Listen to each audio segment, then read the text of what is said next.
Hey guys, I reached out to many of you through some of the Facebook groups and the LinkedIn groups as well. And I thought of giving you guys kind of a brief about what this opportunity for consulting is all about. This is something new, and I think the space exists. And I want to quickly give you a brief background on who I am, what is the opportunity, what can we do together, etc. If this interests you, definitely reach out to me. I'm Subhashish Acharya, and of course, I'm employed and have a decent experience in strategic alliances, business development, and ecosystems management. So that's one of the reasons I basically came into this space. Now, what I'm going to talk to you about is what is strategic alliances and ecosystems management? Why is it such a big consulting market and not many people are looking at it? At the end of the presentation, which might last for about 10 minutes, you'll get to understand what is it, what's the market, what is the future, what kind of consulting services exist, if you fit in, etc., etc. So if you look at strategic alliances, it's a big subject, really. Now, go to you can go to a dictionary, for example, and take a look at the word alliance, and you're going to see a couple of very important things, which is strategic alliances basically create strength, it creates power or keeps the power, it yields power, and above all, it's kind of a union of two different east west or complementary or sometimes even competitive companies to basically create an alliance together and then go to market.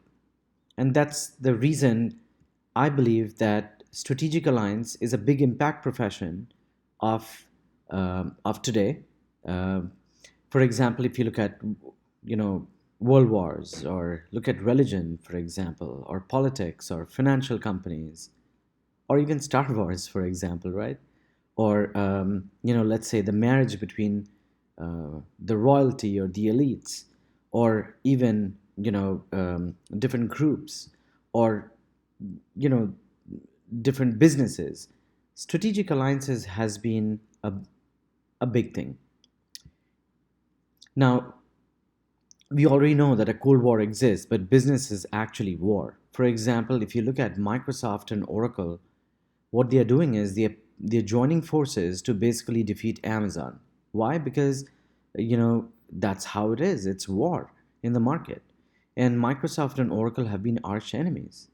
So if enemies can join hands, I think there are thousands or millions of companies that need to join forces together to either build power in the market, sell better, or form an ecosystem against a competitor. So the question is, what does strategic alliances look like? It looks like this. For example, you can have Microsoft Azure pairing with IoT companies and say a GSI like Accenture. So this is one team that's going to market together and solving problems for the customer. Similarly, you've got IoT companies that are working with Hewlett Packard, for example, and Deloitte to basically go into the market for Industry 4.0, where most things are going to be on premise. Similarly, Salesforce, Wipro partnering together just for field service for oil and gas. That is strategic alliances as well. Nobody can do this together. For example, Volvo and Uber are working together as well. Similarly, Ford, HP, the government, and Accenture working together to kind of build the future of automated cars or mobility as a service. So these things are real. This is future. That's what we're going to go through. Now, where are we headed? Oops. Oh, sorry for that. If you look at this slide is a beautiful slide which explains the different ages. We had an industrial age, we have been in the information age, now we are in the digital age. Right at the top, you can see platforms and business ecosystems. That's exactly where the market is going, which means people are putting these platforms together, building ecosystems and offering, ecosystems as a service because the customers basically want agility because they are under huge competitive threats. and there's going to be a huge sharing economy as well. So people need to cooperate with each other. This kind of a sales model is going to be the future, and that's exactly what the opportunity is. But what I'm going to do is I'm going to go slightly deep down for people to get an idea. So I think strategic alliances has been sold as partnerships. So like better together, what's the value, what's the synergy, is there a technical or technology fit at the CEO level? I personally think this is incorrect, and I'll tell you why. Because strategic alliances is all about power. What is your market share competitiveness? Can you gain more times than your competitor in a zero sum game? Can you create power? Can you sustain power? Can you repeat, um, deals in the market? So I personally believe that this is a new way of structuring alliances, and again, that's the level of consulting that companies need. So the question is, what are the areas of opportunity? So I personally think that the McKenzies have been doing the what, the who, and the why. Like, okay, I want to combine Citibank with, say, Kiva, and the McKenzies get in. They companies spend tons of money to do that research and build a strategy, etc., etc. The same space actually exists for the smaller companies, and that market is way way bigger. Now, we don't need to be a McKinsey, but we need to have that McKinsey kind of a thinking for the for a space which is different from where these consulting companies are operating, but where the big need is the how, which is most companies do not focus on that, because for them just creating that consulting strategy at the CEO level is just good enough. I think there is a big space, a very tactical space, which exists, which many of the companies are not looking at. So, what are the stuff that needs to be done? Applying culture when you're building alliances, the go to market strategy. What is the market power, and analyzing the market power, for example? Then, what is the process of business development? What are the engagement models and the alignment models between two teams that are going to work together? For example, you can have a product company, or a product and a GSI, and multiple products, multiple GSIs working together as an ecosystem. So you need to have a lot of domain knowledge, a lot of coaching, and a sales coaching for sales and alliance people, and then building the plan and reinforcing the plan. That's a very finite market. I got to tell you, but the volume of that market is huge. So, long story short, this is where we're going to position as for strategic alliance consulting. Now, how big is this space? For many of you who may not know, if you just put alliances on Google, you get a billion searches really. So, this space is big, no doubt about it. Now, let's go tactical. Just look at IoT, for example. This 2016, I bet you that you'll not be able to even um, look at the companies over here, but the space is complicated. They all need to work together. And just taking a small piece of IoT, let's say industry, 4.0, which is the factory or smart manufacturing, it is still complex, which means everybody needs to partner together.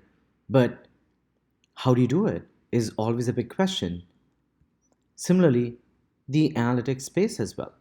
This is pretty old, but if you look at it, the multiple platforms that for analytics is itself big, and they fit in multiple places, and they have to have multiple strategic alliances.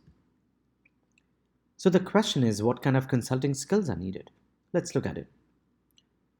The first thing that I want to tell you is there is a strategic alliance consulting, and it is focused at the CEO, the sales VP, the strategic alliance people, etc. They do have money. So a strategic alliance consulting at that level is going to bear fruit for sure.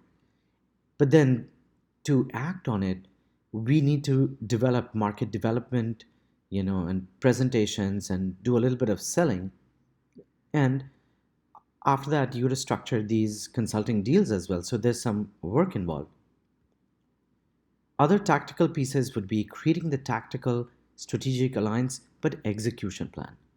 And then the other ones you can see over here, which is the industry representation, building large deals, the go to market, the verification of the engagement models, the design thinking approach, coaching sales reps, and the process of development of deals. These are contracts and these are consulting gigs or opportunities that exist. And what I'm observing is they're not just short term, they can be a continuous engagement as well. Everything comes with a price. So, which means that everything has a risk. So, which means that if you have got to be really serious about, starting this kind of part time, we've got to learn some lessons and then go full time as well. But the important pieces that you need to weigh in is, first of all, do you have the passion? You have to already be working in a job, which means because this cannot be your primary income. But if it is, we can go straight right in. This job has risks. Why? Because we're on our own, right? Then you got to quickly look at your skills. Like, do your skills really map? The path, again, as I said, I keep on saying this, the path is unknown. What if there's failure? There is going to be failure. But, what is the cost of doing nothing, right? So, what should you do next? Here's what I believe are the questions that you need to decide, because I've kind of decided that I'm going to go for it. I'm pretty determined. I know the space. I've been in this business. So, can we talk further? Yes. But when we talk, we need to chat about formulating the strategy. It might take months, right? Because planning is crucial. Similarly, we got to say, are we going to face failure? Of course. Now, one thing that I keep saying is that if you have a job mentality, this is absolutely not the right thing to do. You really need to feel that itch that you want to do something different. My contacts are here, and if you need to contact me, just shoot me a WhatsApp message. And again, we are determined to make this successful. Thanks, guys.